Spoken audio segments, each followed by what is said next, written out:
दोस्तों, जंग के बीच में बड़ी खबर लेबनान से सामने आ रही है, जहां हिजबुल्लाह ने अपनी मिसाइलें तेल अवीव में पहुंचाना शुरू कर दिया है, जो कि तस्वीर आप स्क्रीन पर साफ तौर पर देख सकते हैं। पर ये हिजबुल्लाह की तरफ से आती हुई तस्वीरें गोदी मीडिया को नजर नहीं आ रही, जहां आज सुबह से ही गोदी मीडिया ने यह बता रखा है कि नेतन्याहू का प्रचंड क्रोध लेबनान को ले डूबेगा और लेबनान में अगर कुछ नजर आ रहा है तो चारों तरफ तबाही तबाही नजर आ रही है।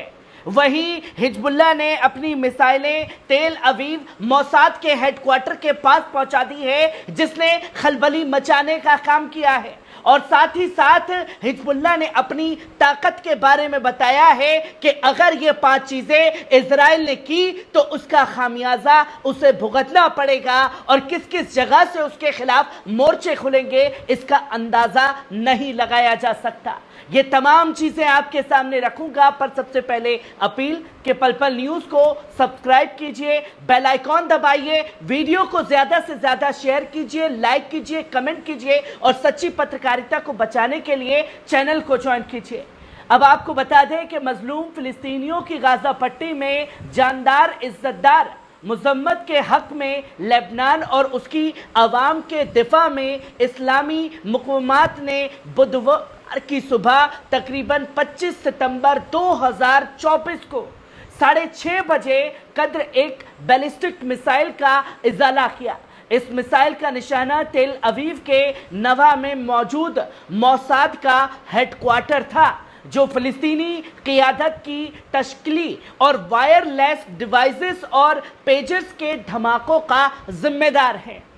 इस बयान में हिजबुल्लाह ने अपनी कार्रवाई को फ़लस्तीनी अवाम और उनकी मुज़म्मत की हिमायत में किया गया एक बड़ा कदम बताया है, और ये बयान लेबनान और फ़लस्तीन की दिफा का एहसास भी कराता है।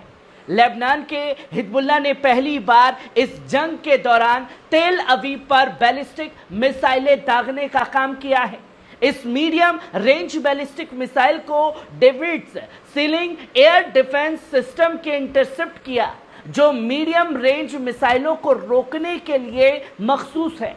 इस इंटरसेप्शन में आयरन डोम का इस्तेमाल नहीं हुआ, जो पूरी तरीके से फेल हो चुका है। इस मिसाइल का दागा जाना खास वक्त पर हुआ है, जब सुबह 6:29 पर, ठीक उसी वक्त जब 7 अक्टूबर की कार्रवाई शुरू हुई थी।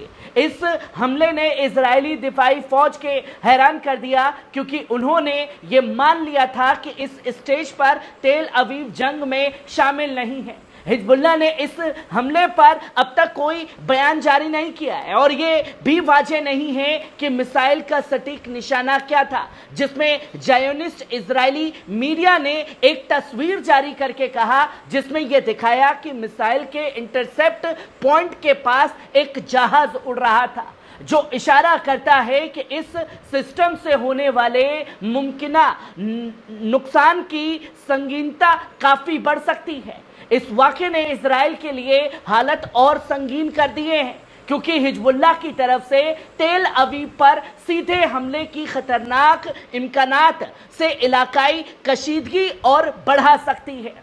जहां गोदी मीडिया को आज तेल अवीव नजर नहीं आएगा, क्योंकि लेबनान की राजधानी बेरूत है और इजराइल की राजधानी तेल अवीव है। जब आप उसकी राजधानी को निशाना बना रहे हैं, तो हिजबुल्लाह ने भी आपके देश की राजधानी के ऊपर मोसाद के हेडक्वार्टर के ऊपर हमला कर दिया। अगर इजराइल ने लेबनान पर जमीनी कार्रवाई शुरू की तो यह जंग वाकई में एक इलाकाई तसादुम की शक्ल इख्तियार कर सकती है, जहां हिजबुल्लाह की गहरी अस्करी मौजूदगी और इराक, सीरिया और ईरान जैसे ममालिक के साथ ताल्लुकात इस सूरत हाल को और संगीन बना सकते हैं। और कुछ अहम नुक्ते जानना ज़रूरी हैं, जो कि सबसे पहला हिजबुल्लाह की ताकत के बारे में बताता है। जहां हिजबुल्लाह के पास भारी असला, हथियार और जंग का तजुर्बा है, इजराइल के हुनहार हवाई हमलों के बावजूद हिजबुल्लाह की जानिब से रॉकेट हमले जारी हैं। इससे साफ होता है कि सिर्फ हवाई हमले इस मसले का हल नहीं है, जमीनी कार्रवाई की जरूरत पड़ सकती है।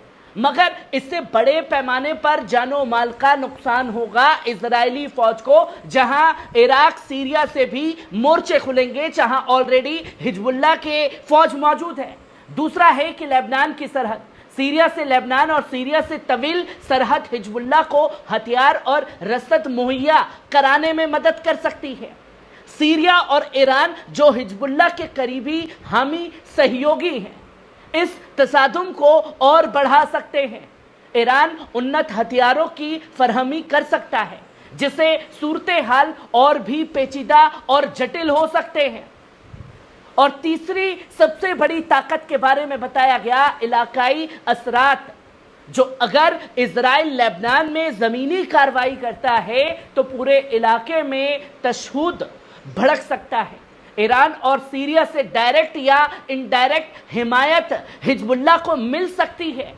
इसके अलावा इराक और सीरिया में ईरान नवाज लड़ाके भी इजराइल के खिलाफ कार्रवाई कर सकते हैं। इससे जंग के और भी महाज खुल सकते हैं, जो कि बिल्कुल भी अच्छे संकेत इजराइल के नहीं होंगे। और चौथा पॉइंट है आलमी असरात। अगर ये तसादुम बढ़ता है तो आलमी सतह पर भी असर पड़ेगा और बड़ी कुव्वतें इसमें शामिल हो सकती हैं। अमेरिका, जो इजराइल का बड़ा हिमायती है, इस जंग में अपनी शिरकत को बढ़ा भी सकता है। दूसरी जानिब रूस, जो सीरिया में फौजी तौर पर मौजूद है और हिजबुल्लाह और ईरान से ताल्लुक भी रखता है, वो भी किसी न किसी सूरत में किरदार अदा कर सकता है आने वाले समय पर। और वही पांचवी सबसे बड़ी ताकत है कि शहरी आबादी पर असर। लेबनान पहले ही मशी और सियासी बहरान का शिकार है। एक मुकम्मल जंग वहां की सूरत हाल को और भी खराब बना सकती है, जिसमें बड़े पैमाने पर आबादी का विस्थापन और शहरी जान नुकसान हो सकता है। इससे न सिर्फ लेबनान बल्कि पूरे इलाके में बेकरारी फैल सकती है, उथल पुथल मच सकती है, जिसमें यह बताया गया कि इख्तिमाम में अगर इजराइल लेबनान में ज़मीनी कार्रवाई करता है तो ये एक वसीए इलाकाई जंग की शक्ल इख्तियार कर सकता है, जिसमें हिजबुल्लाह, सीरिया, ईरान और दिगर इलाकाई ताकतें शामिल हो सकती हैं। ऐसे में इस तसादुम को रोकने के लिए सियासी कोशिशें निहायत ज़रूरी होंगी, मगर मौजूदा सूरत हाल खासी नज़र नहीं आता है, जिसमें यह संकेत साफ तौर पर हिजबुल्लाह ने दे दिया, क्योंकि बैरूत के ऊपर बमबारी कल इजराइल के हवाई जहाज़ों द्वारा की गई। पर जब आपने लेबनान की राजधानी को निशाना बनाया तो हिजबुल्लाह ने भी साफ तौर पर आपके देश की राजधानी में अपनी मिसाइलें पहुंचा दी हैं और मोसाद हेडक्वार्टर को निशाना बनाया है। और ये जानकारी अभी तक इजराइल ने क्लियर नहीं की है कि कितना बड़ा नुकसान हुआ है, जिसमें मोसाद हेडक्वार्टर में हड़कंप मचा है। पर इस मिसाइल ने जो तेल अवीव में पहुंची है, खलबली इजरायली हुकूमत के अंदर भी मचा दी है।